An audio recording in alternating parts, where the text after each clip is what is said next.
আলাইকুম ওয়া রাহমাতুল্লাহ। আশা করি আল্লাহর অশেষ রহমতে সবাই ভালো আছেন।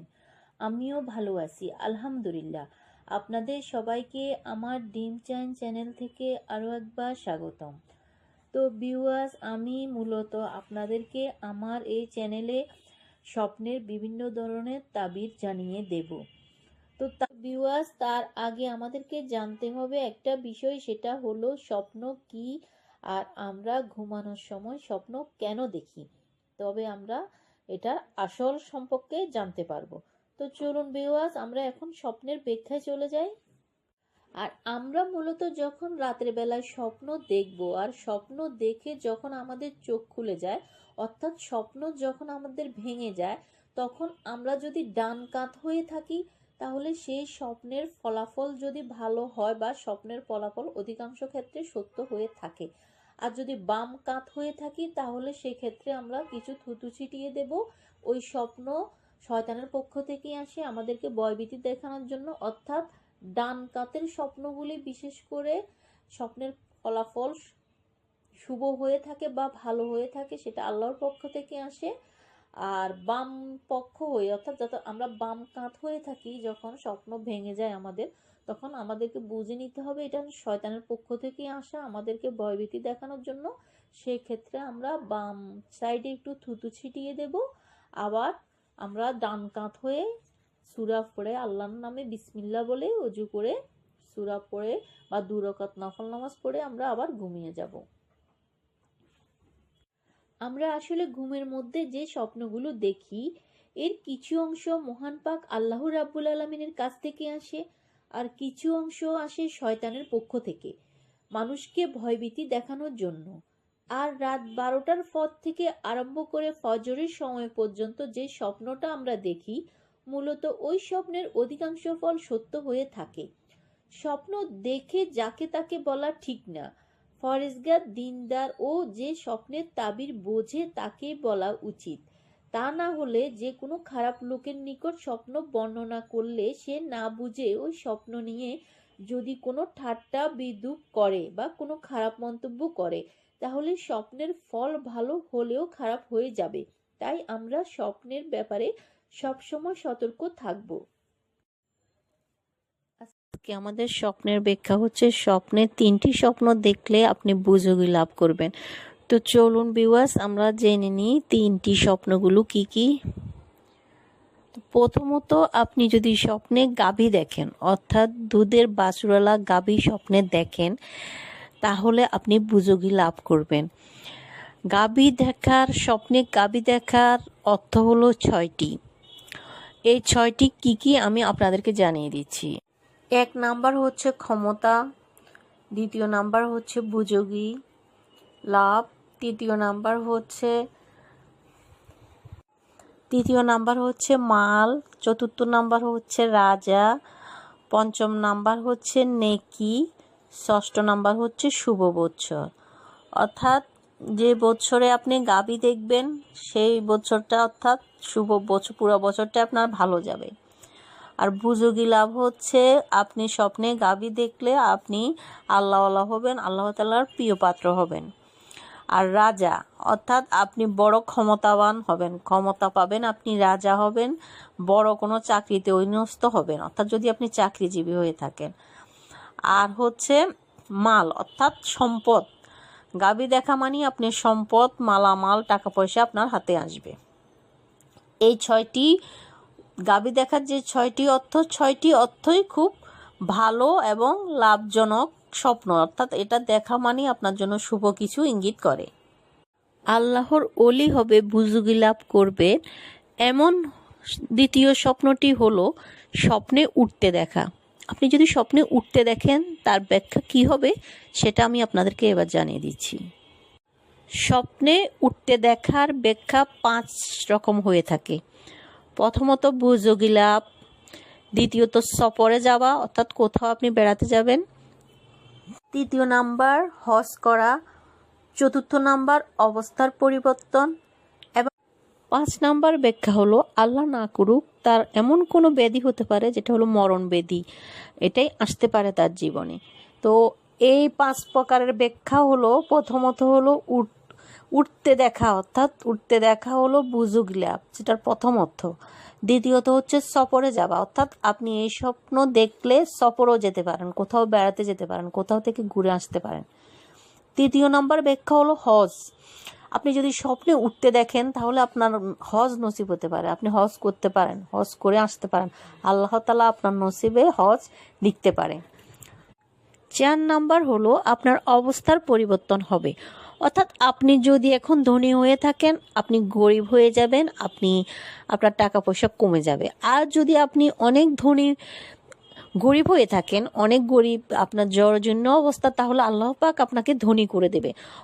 আর 4র্থ নাম্বার, এটার অর্থ হলো অবস্থার পরিবর্তন হবে, অর্থাৎ আপনি এখন যে অবস্থায় আছেন ওই অবস্থায় যদি আপনি স্বপ্ন দেখে থাকেন, অর্থাৎ যদি আপনি গরিব হয়ে স্বপ্নে দেখে থাকেন তাহলে এই উঠতে দেখে, মানে আপনি একজন গরিব ব্যক্তি, আপনার টাকা পয়সা নেই, আপনি যদি স্বপ্নে উঠতে দেখেন তাহলে ইনশাআল্লাহ আল্লাহ পাক আপনাকে খুব দ্রুতই ধনী করে দেবেন, অবস্থার পরিবর্তন করে দিবেন। আর যদি আপনি কোনো ধনী ব্যক্তি হয়ে থাকেন, আপনি যদি রাতের বেলায় স্বপ্ন দেখেন আপনি আকাশে উঠতেছেন, তাহলে খুব শীঘ্রই আপনার দরিদ্রতা নেমে আসবে, আপনি গরিব হয়ে যাবেন। এটা হলো এই স্বপ্নের অর্থ।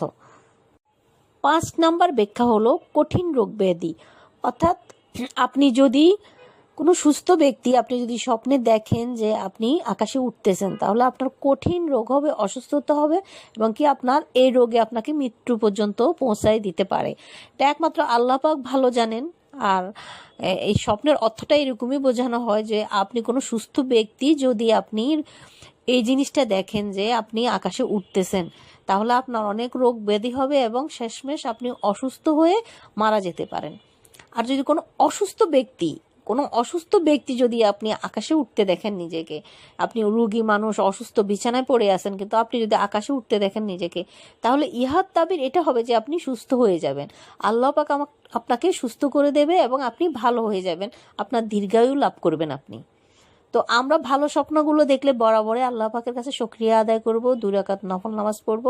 আর খারাপ স্বপ্নগুলি দেখলে তাও আমরা 2 রাকাত নফল নামাজ পড়ে তার যে খারাপ ফলগুলি আছে আল্লাহ যেন সেগুলি থেকে আমাদেরকে বাঁচিয়ে রাখে। আর আমরা কিছু দান সদকা করে দেব, কিছু গরিব মিসকিনকে খাইয়ে দেব, আল্লাহ যেন আমাদেরকে এই কঠিন বিপদ থেকে যেন উদ্ধার করে। সব কিছুর মালিক কিন্তু আল্লাহ আমাদেরকে স্বপ্ন দেখায়, আবার আল্লাহ আমাদেরকে বিপদ থেকে উদ্ধার করে, আমরা তার কাছেই পানা চাইব। আপনি স্বপ্নে দেখলেন যে আপনি কাউকে উপদেশ দিচ্ছেন, কোনো ভালো কথা শিখিয়ে দিচ্ছেন স্বপ্নের ভিতর, এটার জন্য আপনি দিন দুনিয়াতে নাজাত পাবেন, কোনো সুসংবাদ পাবেন দুনিয়াতে, স্বপ্নে যদি এই ধরনের কোনো কিছু আপনি দেখে থাকেন। স্বপ্নে উপদেশ দিতে দেখার আরো একটি অর্থ আছে, সেটা হলো আল্লাহ তাআলা আপনাকে নিরাপত্তা দান করবে, দুনিয়াতে আপনাকে আল্লাহ তাআলা নিরাপত্তা দান করবে, তার ছায়ার ভিতরে রাখবে আপনাকে। এই উপদেশ দেওয়ার আরো একটি অর্থ এটা। এই কোনো স্বপ্ন বিশারদের মতে কেউ যদি স্বপ্নে কাউকে উপদেশ দিতে দেখে, ভালো কিছু বলতে দেখে, তার অর্থ হলো আল্লাহ তাআলা আপনাকে নিরাপত্তা দিবেন, অর্থাৎ দুনিয়াতে নিরাপত্তা দিবেন এবং তার ছায়ার বেষ্টনীতে রাখবেন আপনাকে। এবং দুনিয়ার যত ফিতনা ফাসাদ, যত রকমের গ্যাঞ্জাম, সবকিছু থেকে আল্লাহ তাআলা আপনাকে সরিয়ে রাখবেন, দূরত্ব বজায় রাখবেন, যে কোনো উসুল্লায় সেটা থেকে আপনাকে দূরে রাখবেন, যে কোনো উসিলায় যেটাই হোক, যে কোনো গ্যাঞ্জামের মধ্যে আপনি পড়ে যাচ্ছেন, অথচ যে কোনো উসিলায় আপনাকে সেখান থেকে তিনি সরিয়ে নিয়ে যাবেন। অর্থাৎ উপদেশ দেওয়ার অর্থ এইটুক যে দুনিয়ার যত ফ্যাসাদ, যত খারাপ কিছু আছে সব থেকে আল্লাহ তাআলা আপনাকে বাঁচিয়ে রাখবেন। হযরত মুহাম্মদ ইবনে সিরিন রাদিয়াল্লাহু বলেন, কেউ যদি স্বপ্নে এরকম দেখে যে কাউকে সে ওয়াজ করতেছে, নাসিহত করতেছে, কোনো কিছু উপদেশ দিচ্ছে, আর লোকেরা সেটা বসে বসে শুনতেছে ধৈর্য সহকারে, তার উপদেশগুলি, তার ওয়াজগুলি, তার কথাগুলি সব ভালোভাবে উপলব্ধি করতেছে, তাহলে ইহার তাবির হচ্ছে স্বপ্নদ্রষ্টা আল্লাহ পাক আপনাকে সুনিশ্চিতভাবে দুনিয়াতে রাখবে, কোথাও কোনো জায়গা অপমানিত করবে না, ভালো রাখবে, এবং কি যত দুনিয়ার ফ্যাসাদ, যত খারাপ কিছু আছে সব কিছু থেকে তিনি আপনাকে বাঁচিয়ে রাখবে, এবং কি আপনাকে অপমাননা, লাঞ্ছনা, দুনিয়ার যত খারাপ কিছু আছে সব কিছু থেকে আল্লাহ পাক আপনাকে এক ধরনের বুজুর্গি দিবেন, অর্থাৎ এসব কাজ থেকে আপনাকে একদম আলাদা রাখবেন। আপনি শুধু আল্লাহ তাআলার নামাজ কালাম পড়বেন, মানুষদেরকে ভালো কিছু উপদেশ দিবেন, এইটুকুর ভিতরে আপনাকে আল্লাহ তাআলা সীমাবদ্ধ রাখবেন। এই জন্য স্বপ্নে যদি আপনি কখনো এই ধরনের স্বপ্ন দেখেন যে কাউকে উপদেশ দিচ্ছেন, ওয়াজ করতেছেন, কাউকে কিছু শিখিয়ে দিচ্ছেন, ভালো কিছু বলতেছেন ওলিয়া আল্লাহদের মতো, আর মানুষ সেটা শুনতেছে, তাহলে এই স্বপ্ন আপনাকে বুজুর্গি লাভের একটা লক্ষণ বোঝানো হয়েছে, দুনিয়ার মঙ্গল বোঝানো হয়েছে। এবং তারই সাথে সাথে আপনি একজন আল্লাহর ওলি হিসেবে বিবেচিত হবেন দুনিয়াতে। আখেরাতেও আপনি নাজাত পাবেন, অর্থাৎ লোকেরা আপনাকে আল্লাহর ওলি হিসেবে চিহ্নিত করবে, এটা একটা বুজুর্গি লাভ। আর আখেরাতেও আপনি নাজাত পাবেন, অর্থাৎ আল্লাহর প্রিয় পাত্র হয়ে আপনি আখেরাতেও যাবেন এবং দিন এবং দুনিয়াতেও আপনি সুসংবাদ লাভ করবেন। তাহলে দেখুন, আমরা আল্লাহর প্রিয় বান্দা হতে পারলাম, আখেরাতে আল্লাহর প্রিয় বান্দা হয়ে গেলাম, দিন এবং দুনিয়াতে নাজাত লাভ করলাম। এর থেকে আর বড় বুজুর্গি আমাদের কি হতে পারে? তো আল্লাহ পাকের কাছে আমরা এই স্বপ্নের জন্য শুকরিয়া আদায় করব। তাহলে আমরা 3টা স্বপ্ন দেখলে বুঝতে পারবো এটা আমাদের বুজুর্গি লাভ। এছাড়াও বুজুর্গির পাশাপাশি যেই তথ্যগুলো বা যে স্বপ্নের অর্থগুলো দেওয়া হয়েছে সেটাও আমাদের জন্য ভালো। সম্পূর্ণ এই স্বপ্নগুলোই আমাদের জন্য ভালো এবং মঙ্গলদায়ক। তা আমরা মহান পাক আল্লাহ রাব্বুল আলামিনের কাছে সবসময় শুকরিয়া আদায় করব। এসব স্বপ্ন দেখলে আল্লাহ পাক যেন আমাদের নসিবে এসব স্বপ্ন সবসময় রাখে, আমরা যেন এসব ভালো স্বপ্নগুলো দেখেই ঘুম থেকে উঠতে পারি।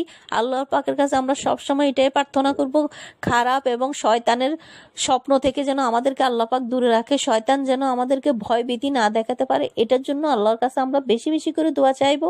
আর খারাপ স্বপ্ন দেখলে আমরা আল্লাহর কাছে 2 রাকাত নফল নামাজ পড়ে সেটার জন্য আল্লাহর কাছে আমরা দোয়া করব। ফকির মিসকিনকে আমরা কিছু খাইয়ে দিব, কিছু দান সদকা করে দেব। আল্লাহ পাকে যেন আমাদেরকে সবসময় ভালো রাখে, সত্যের পথে রাখে, দিনের পথে রাখে। এইটুকুই আমরা আল্লাহর কাছে আমাদের চাওয়া থাকবে। তো আজকে আমাদের বুজুর্গি স্বপ্নের ব্যাখ্যা এটুকুই ছিল। আজকে আমাদের স্বপ্নের আমাদের জীবনে ফলায়, আমাদের জীবনের জন্য ভালো দিকটা যেন তিনি আমাদেরকে দেন। তো ভিউয়ার্স, স্বপ্নের বিষয়ে আরও বিভিন্ন ধরনের ভিডিও আমার চ্যানেলে দেওয়া আছে। যদি আপনাদের দেখার ইচ্ছে হয় আমার চ্যানেলটিতে ঢুকে সব ধরনের ভিডিও দেখে নিতে পারেন। আর যারা আমার চ্যানেলে নতুন, আমার চ্যানেলটি এখনো সাবস্ক্রাইব করেন না, প্লিজ আমার চ্যানেলটি সাবস্ক্রাইব করে দিবেন, পাশে থাকা ঘন্টা বাজিয়ে দিবেন যেন আমার নতুন ভিডিও দেওয়া মাত্রই আপনারা পেয়ে যান। আর যারা আমার পুরাতন ভিউয়ার্স আমার চ্যানেলটি সাবস্ক্রাইব করেছেন তাদেরকে অসংখ্য ধন্যবাদ ভিউয়ার্স। তো ভিউয়ার্স, আপনাদের মাঝে আবারও নতুন করে ফিরে আসবো কোনো দোয়া বা স্বপ্নের ভিডিও ব্যাখ্যা নিয়ে। সেই পর্যন্ত আপনাদের ভালো থাকা সুস্থ থাকা কামনা করে ড্রিম চাইন থেকে আজকের মতো এখানেই বিদায় নিলাম। আল্লাহ হাফেজ ভিউয়ার্স।